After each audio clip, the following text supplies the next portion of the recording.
But my story of Cody Todd is he was at home with his mom and dad, and he got fever. And I don't know if anybody knows this, but when you have fever, sometimes it'll seizure if it goes up very fast. Isn't that right, Andrea? Okay. So Todd got home. Becky said he's sick, and I don't have any ibuprofen or Tylenol. So Todd went to the store, which was right there. By the time he got back, Cody went into seizures.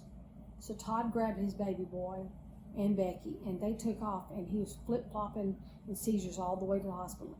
Uncle Todd had his flashers on and was honking, and he was going around people, and he was just half crazy trying to get there to get his baby to the hospital.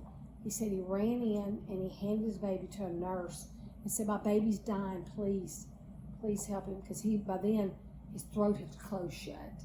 He had so many seizures. Just from the fever, or like what? Yeah, from the fever. Whatever. He had a viral pneumonia in his lungs. That back then there was a viral pneumonia going around. It was going to adults and children. So when they got Cody there, Todd said he went down to his knees and just started saying, first thing he think was the Lord's Prayer, "Our Father who art in heaven."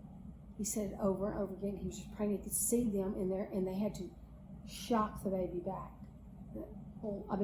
Dr. LeBlanc, who was your doctor later, was able to get a tube down his throat, intubated him, and they shocked him. And at this point, I knew nothing. I was in Beaumont. You were a baby. You were 3 months old, I believe. And Shonda was with me.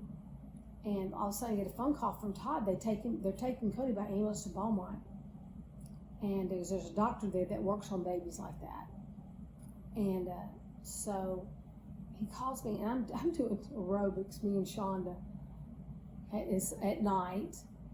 And he said, "Tammy, Cody's he's dying." I said, "What?" And he said he is already been shocked like at least 2 times to come back to life, and he's on a ventilator. And I thought, in my mind almost shut down. It just said, because I love Cody so much, it was like, no, he's got to just be on oxygen, and Todd's he doesn't know what he's talking about. Maybe he just heard that. I was saying all this stuff in my mind. So Shonda said, "Let's go to the hospital. I'll drive you there." So we woke up Dad and gave him bottles and said, because I was nursing you at the time, said, "Could you watch Chase, please?" Well, we went to the hospital. Well, we get there, and at that time, ambulance had come up. Cody's mama, who was an RN at the time, said, "Tammy, it's bad." He had to be shocked again in the ambulance because he's that bad. I was like, holy cow. I was so scared to see him because I felt like if I saw him like that with all these wires on him, a little baby that I love so much, he was 18 months old, I thought, I'm not going to have my faith that I need. I need to just pray. So sure enough, they brought him back there. I stayed out of the room. I just go up to the room and I'd listen with the doctor. I'd just say, and I'd go off because I could not watch our baby in that kind of position. And so Mama and Papa were on their way back from the deer lease, and they were just driving like maniacs. And some truck, they had like fog really bad, an 18-wheeler. Back then they had what is the radio, right? Oh, CB. CB radio.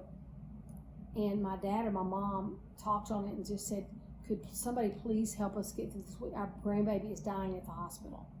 So this guy felt sorry for him, and he just felt for him, and he got in front of them, and they rode all the way from the Deer East to San Antonio, with that, and then knowing all that. And they stopped I remember they stopped at back then they had pay phones. It would say, "Tammy," they knew the phone, we'd give them a phone number to the pay phone. "Tammy, how's our baby doing?" I said, "Mama, I can't lie to you, it's not good." And so they had to get in the car and travel, and they got there.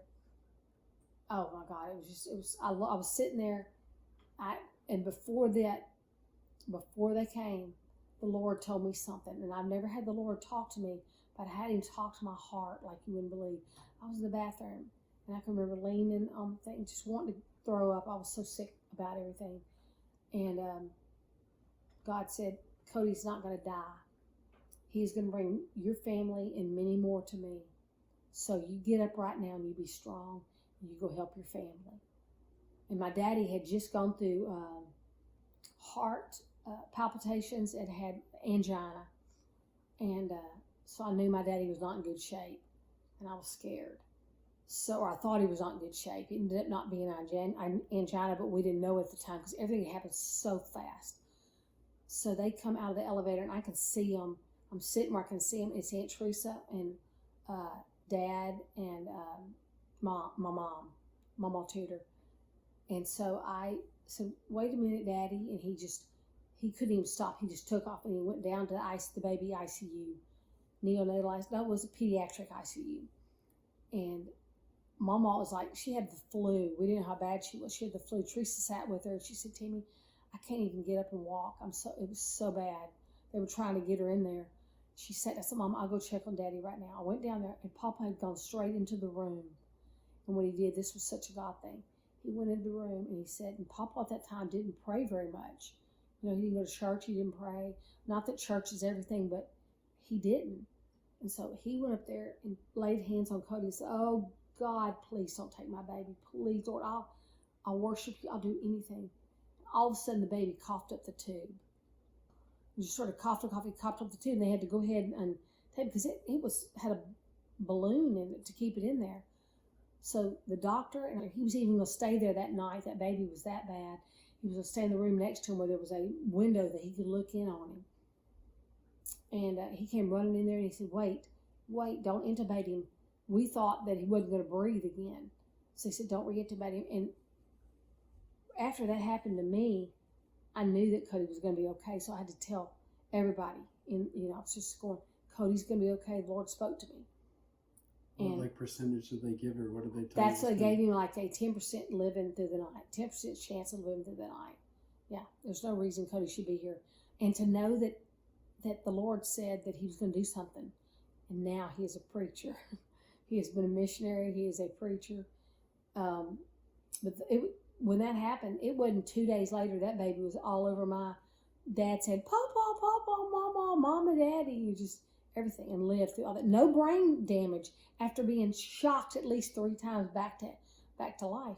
That's what they thought was going to happen. Oh, they thought he's either going to die or it's brain damage. And there's many people that did die from that particular viral pneumonia, but not Cody Todd.